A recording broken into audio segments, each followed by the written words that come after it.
వసు ఎంత విడిపించుకోవాలని ప్రయత్నిస్తే అంత దగ్గరగా రిషి వసుని లాక్కొని తన పైన కాలు చేతులు వేసి హక్ చేసుకుంటూ నిద్రపోతూ ఉన్నట్టు నటిస్తూ ఉంటాడు. మనసులో చాలా సంతోషంగా ఫీల్ అవుతూ ఉంటాడు రిషి.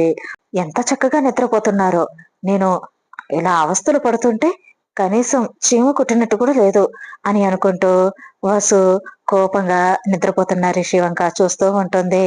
రిషి మాత్రం ఏమీ తెలియని వాడిలాగా అలా కళ్ళు మూసుకుని నిద్రపోయినట్టు నటిస్తూ ఉంటాడు.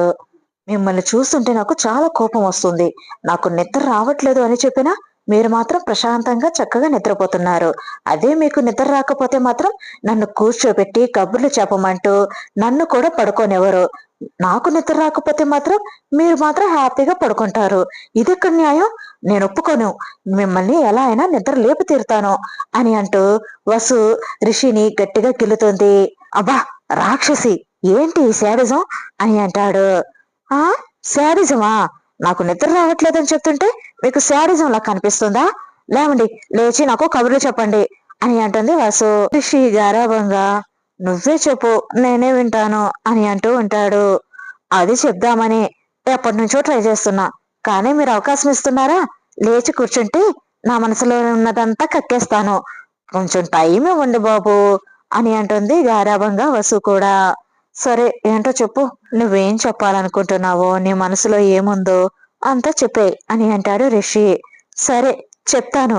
మీరు ఆ కాలు చెయ్యి తీస్తే నేను లేచి కూర్చుంటాను అని అంటుంది వసు. రిషి నవ్వుతూ వాటిని తీస్తాడు. వసు కూర్చుని తన ఫోన్ ని తీస్తూ ఉంటుంది టేబుల్ పై నుండి. రిషి వసు ఒడిలో తల పెట్టుకుని పడుకుని ఉంటాడు.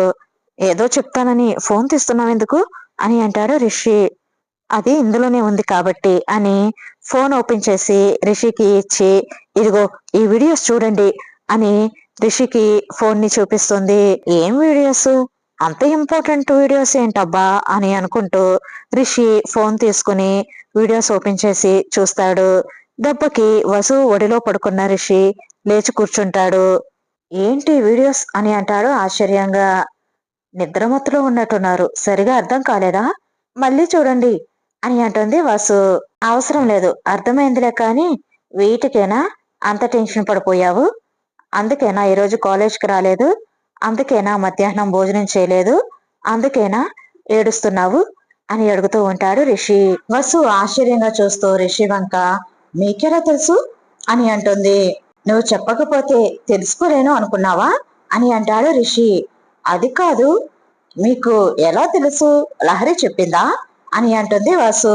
చెప్పు. ఈ వీడియోస్ చూసా అంత బాధపడిపోయి, అంత ఎమోషనల్ అయిపోయి, తిండి తిప్పలు లేకుండా కడుపు మార్చుకుని నిన్ను నువ్వు బాధ పెట్టుకున్నది వీటి కోసమా అని అంటాడు రిషి. వసు చాలా ఆశ్చర్యంగా చూస్తూ ఉంటుంది రిషి వంక. ఇదేంటి, నన్ను ఒక రేంజ్ లో తిడతారు అనుకున్నాను. సాక్షి నీ వల్లే మన హాస్పిటల్లో జాయిన్ చేసుకున్నాము అని ఈయనేంటి ఇంత కూల్ గా మాట్లాడుతున్నారు అని చాలా ఆశ్చర్యంగా చూస్తూ ఉంటుంది. ఇది రేపటి వీడియో ప్రోమో.